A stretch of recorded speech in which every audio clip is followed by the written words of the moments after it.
জায়গায় যদি কোনো স্টুডেন্ট বসতো আপনাকে আরো ভালো মূল্যায়ন দিতে পারতো। আমি যেহেতু ভোটার না, আমি এটার মূল্যায়ন কি করব। কিন্তু নিশ্চয়ই তারা পেরেছে গত 1 বছরে স্টুডেন্টদের আস্থার জায়গাটা ধরে রাখতে এবং আস্থার জায়গাটা মানে উইন করতে। হ্যাঁ, যদি জয় না করতে পারতো স্টুডেন্টদের মন, তাহলে নিশ্চয়ই এরকম ল্যান্ডস্লাইড ভিক্টরি হতো না।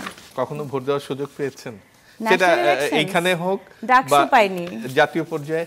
হিলারিয়াস সব ইলেকশন তো হয়েছে আমাদের, যেগুলো প্রহসনের নির্বাচন, এইগুলো তো আমি যাইনি, কখনো ভোটও দেই। ন্যারো ডাউন করে নিচ্ছি। আপনি যদি বলেন যে the digital harassment or the digital এই বিষয়টি আমি বলতে চাচ্ছি। এটা হয়েছে, এটা আমরা বেশি দেখেছি নারীদের ক্ষেত্রে, খুবই দুঃখজনক।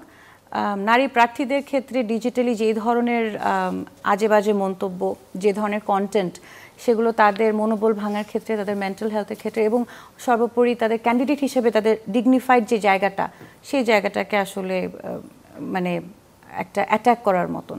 তো এটা আমরা সামনের দিকে আমরা চাই না যে এরকম কিছু হবে। We as the administration has been very vigilant যে এরকম কিছু হলেই আমরা সেটাকে অ্যাড্রেস করছি। ক্যান্ডিডেটসরাও করছিল, স্টুডেন্টরাও করছিল।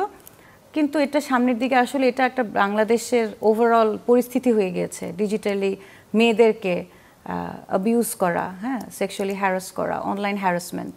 এখান থেকে আসলে এটা একটা আলাদা ডিসকাশন, হ্যাঁ, যেটার ভিকটিম আমি নিজেও। আমরা